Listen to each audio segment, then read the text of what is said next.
അപ്പോഴേ ഇന്ന് നമ്മൾ മാടായിക്കാവ് ഭഗവതി ക്ഷേത്രത്തിൽ പോവാണ്. കണ്ണൂർ ജില്ലയിലെ മാടായി ഗ്രാമപഞ്ചായത്തിലാണ് ഈ മാടായിക്കാവ് ക്ഷേത്രം സ്ഥിതി ചെയ്യുന്നത്. കേരളത്തിലെ തന്നെ രണ്ടാമത്തെ ഭദ്രകാളി ക്ഷേത്രമാണ്. ഇവിടുത്തെ ആചാരങ്ങളും അനുഷ്ഠാനങ്ങളും ഒക്കെ വ്യത്യാസമാണ്. പൊതുവെ ഉത്തര കേരളത്തിലുള്ള എല്ലാ ആചാരങ്ങളും ബാക്കിയുള്ള സ്ഥലങ്ങളിൽ നിന്ന് കുറച്ചുകൂടി വ്യത്യാസമാണ്. ഇവിടുത്തെ തെയ്യം, തിറ അങ്ങനെയെല്ലാം. തിരുവടർക്കാവ് ഭഗവതി ക്ഷേത്രം എന്നും അറിയപ്പെടുന്നുണ്ട്. ആചാരാനുഷ്ഠാനങ്ങൾ കൊണ്ടും പൂജാവിധികൾ കൊണ്ടും പ്രസാദങ്ങൾ കൊണ്ടും എല്ലാം വ്യത്യസ്തത പുലർത്തുന്ന ഒരു ഭദ്രകാളി ക്ഷേത്രമാണ് നമ്മുടെ മാടായിക്കാവ് ഭഗവതി ക്ഷേത്രം. ചിറക്കൽ രാജവംശത്തിന്റെ കുലദൈവമാണ് മാടായിക്കാവ് ഭഗവതി. സോ നമുക്കൊന്ന് പോയി തൊഴുതിട്ട് വരാം. കമോൺ.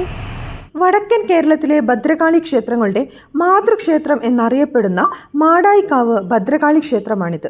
തിരുവർക്കാട് ക്ഷേത്രം എന്നും അറിയപ്പെടുന്നുണ്ട്. ഭദ്രകാളിയുടെ ഉഗ്രരൂപമാണ് ഇവിടെ പ്രതിഷ്ഠ. അതിനാലാകണം മാന്ത്രിക മന്ത്രവാദം നീക്കം ചെയ്യുന്നതിനുള്ള ഒരു ആശ്രയ സ്ഥാനമായും ഈ ക്ഷേത്രം വിശ്വസിക്കപ്പെടുന്നുണ്ട്. മാടായിക്കാവിന് മുന്നിലുള്ള ഈ അരയാൽ തറ എന്ന ആൽമരമാണ് ഭഗവതിയുടെ മൂലസ്ഥാനമായി കണക്കാക്കപ്പെടുന്നത്. ഈ ആൽത്തറ കാണുമ്പോൾ ഏതൊരാൾക്കും ഇവിടെ ഒന്നിരിക്കാൻ തോന്നും. ഇവിടുത്തെ ബലിക്കൽ പുരയുടെ പുനരുദ്ധാരണം നടന്നുകൊണ്ടിരിക്കുകയായിരുന്നു. തളിപ്പറമ്പ് രാജരാജേശ്വര ക്ഷേത്രവുമായി ബന്ധപ്പെട്ട് കിടക്കുന്നതാണ് മാടായിക്കാവിലമ്മയുടെ ഐതിഹ്യം. ദാരിക നിഗ്രഹം കഴിഞ്ഞ് ഉഗ്രകോപത്തിൽ നിന്ന കാളിയെ മഹാദേവൻ സാത്വിക ഭാവത്തിലേക്ക് മാറ്റി ഭദ്രകാളിയായി രാജരാജേശ്വരത്തിലേക്ക് കൊണ്ടുവന്ന് പടിഞ്ഞാറേ ഗോപുര നടയിലിരുത്തി. എന്നാൽ ദിനം പ്രതി ദേവിയുടെ ശക്തിയും രൗദ്രഭാവവും കൂടി വന്നതോടെ അത് നാടിനും നാട്ടുകാർക്കും ദോഷമായി ഭവിച്ചു. ഒരിക്കൽ രാജരാജേശ്വരത്ത് ദേവിയുടെ വെളിച്ചപ്പാട് ഉറഞ്ഞുതുള്ളി. രാജരാജേശ്വരത്തു നിന്നും മാറണമെന്നുള്ള ദേവിയുടെ ആഗ്രഹം അദ്ദേഹത്തിന് വെളിപാടായി. ഉറഞ്ഞു നിന്ന വെളിച്ചപ്പാട് ഒരു തീക്കൊള്ളിയെടുത്ത് ഏഴിമലയുടെ നേർക്കെറിഞ്ഞു. ഏഴിമലയ്ക്കപ്പുറമുള്ളൊരു കാട്ടിലാണ് അത് ചെന്നു പതിച്ചത്. കാടാകെ കത്തിച്ചാമ്പലായി. അങ്ങനെ എരിഞ്ഞുപോയ ഈ കാടുള്ള ഇടമാണത്രേ ഇന്നത്തെ എരിപുരം എന്നറിയപ്പെടുന്ന മാടായിക്കാവ് ക്ഷേത്രം സ്ഥിതി ചെയ്യുന്ന സ്ഥലം. കാട് മൊത്തമായി എരിഞ്ഞൊടുങ്ങിയപ്പോഴും വെളിച്ചപ്പാടെറിഞ്ഞ തീക്കൊള്ളി മാത്രം ബാക്കി നിന്നു. അങ്ങനെ തീക്കൊള്ളി മാത്രം അവശേഷിച്ച അവിടെ പരശുരാമനാൽ ഭഗവതിയുടെ പ്രതിഷ്ഠ നടത്തി.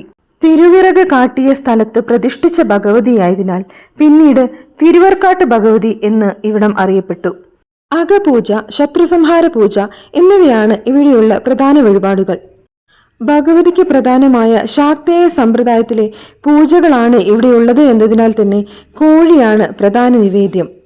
ഇത്തരമൊരു നിവേദ്യം മറ്റു ക്ഷേത്രങ്ങളിൽ കാണപ്പെടുന്നില്ല എന്നതും ഈ അമ്പലത്തിന് ശ്രദ്ധേയമാക്കുന്നുണ്ട്. ഇവിടുത്തെ പൂജാരിമാരും മാംസം ഭക്ഷിക്കുന്നവരാണ്. ഒറിയ ബ്രാഹ്മണ സമുദായത്തിൽപ്പെട്ട പിടാരർ എന്നറിയപ്പെടുന്ന വിഭാഗക്കാരാണ് ഇവിടെ പൂജ നടത്തുന്നവർ. ചൊവ്വ, വെള്ളി, ഞായർ എന്നീ ദിവസങ്ങളിൽ പതിവിൽ കവിഞ്ഞ തിരക്കുള്ളൊരു ക്ഷേത്രമാണിത്. കർണാടകത്തിൽ നിന്നും ആന്ധ്രയിൽ നിന്നുമെല്ലാം വിശ്വാസികൾ ഒഴുകിയെത്തുന്നൊരു ക്ഷേത്രം.